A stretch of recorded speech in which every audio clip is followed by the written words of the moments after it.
wabarakatuh. Baik, untuk kita mulai masuk di kuliah online atau yang kita sebut dengan si Pejar, di mana kalian tahu bahwa si Pejar adalah salah satu e-learning yang bisa digunakan untuk melakukan kuliah online. Nah, sekarang masuk ke mata kuliah studi kelayakan dan juga evaluasi proyek, maka nanti yang kalian akan pelajari di dalam si Pejar ini nanti yang pertama untuk pertemuan pertama adalah mengenai ruang lingkup dari studi kelayakan proyek itu seperti apa. Nah, misal seperti ini. Untuk masuk ke dalam materi selanjutnya, maka yang perlu kita ketahui adalah capaian kompetensi. Nah, apa sih sebenarnya capaian kompetensi selama nanti kita belajar mengenai evaluasi proyek ini? Yang pertama yaitu mahasiswa memahami konsep dasar studi kelayakan dan evaluasi proyek. Kemudian yang kedua adalah mahasiswa mampu mengevaluasi kelayakan suatu proyek bisnis atau proyek pemerintah yang sedang atau akan dilaksanakan di lingkungan sekitar. Dan yang terakhir adalah C3 yaitu mahasiswa mampu membuat desain studi kelayakan dan evaluasi proyek.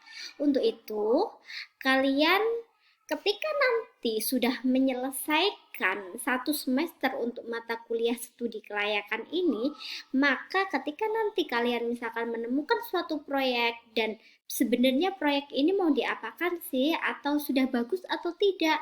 Nah, dan bagaimana membuat desain dari studi kelayakan itu sendiri. Nah, jadi ketika kalian keluar dari kuliah ini, maka kalian sudah bisa membuat desain dari studi kelayakan. Seperti itu. Nah, proyek itu apa sih? Ini namanya salah satu proyek swasta atau publik yang saat ini tenar sekali. Nah, seperti ini, jadi proyek-proyek pemerintah itu adalah salah satu yang kita sebut dengan proyek publik. Kemudian yang ini, Welcome to Mekarta. Ini adalah salah satu jenis seperti perumahan, maka ini juga merupakan salah satu proyek bisnis. Jadi beda ya antara proyek bisnis dan juga proyek publik. Kemudian yang di sini, coba lihat di sini adalah salah satu contoh bangunan juga. Ini bangunan supermarket yang saya dapatkan, mungkin pembangunan salah satu swalayan besar, di mana di sini juga merupakan satu proyek, tapi ini jenis dari proyek bisnis. Nah, coba kita lihat lagi. Nah, yang ini. Coba lihat yang paling sering kita temui apabila terutama kalau waktu hujan ya. Jadi perbaikan jalan, pembuatan jalan tol, gorong-gorong, itu termasuk salah satu jenis proyek publik. Nah, kalian sudah tahu, jadi ada dua jenis proyek yang akan kita pelajari selama satu semester, yaitu proyek swasta dan juga proyek publik. Nah, sekarang gini, ruang lingkup dari proyek. Proyek ya, di sini ruang lingkup proyek itu apa? Jadi kita belajar sebenarnya apa sih tujuan dari kita belajar studi kelayakan?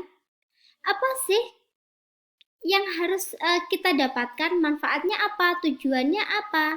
Nah, itu nanti bisa kalian pelajari atau bisa kalian ambil dari bahan materi yang bentuknya dokumen.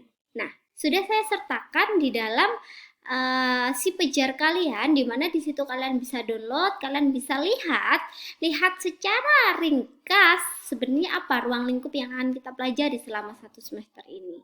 Nah, di situ juga banyak sekali beberapa referensi yang juga bisa kalian baca, dan juga ada link-link video yang itu bisa menambah referensi kalian sehingga kalian bisa benar-benar memahami apa sih ruang lingkup dari kelayakan bisnis itu. Nah, itu bisa kalian lihat sendiri nanti di dalam link-link di si Pejar kalian.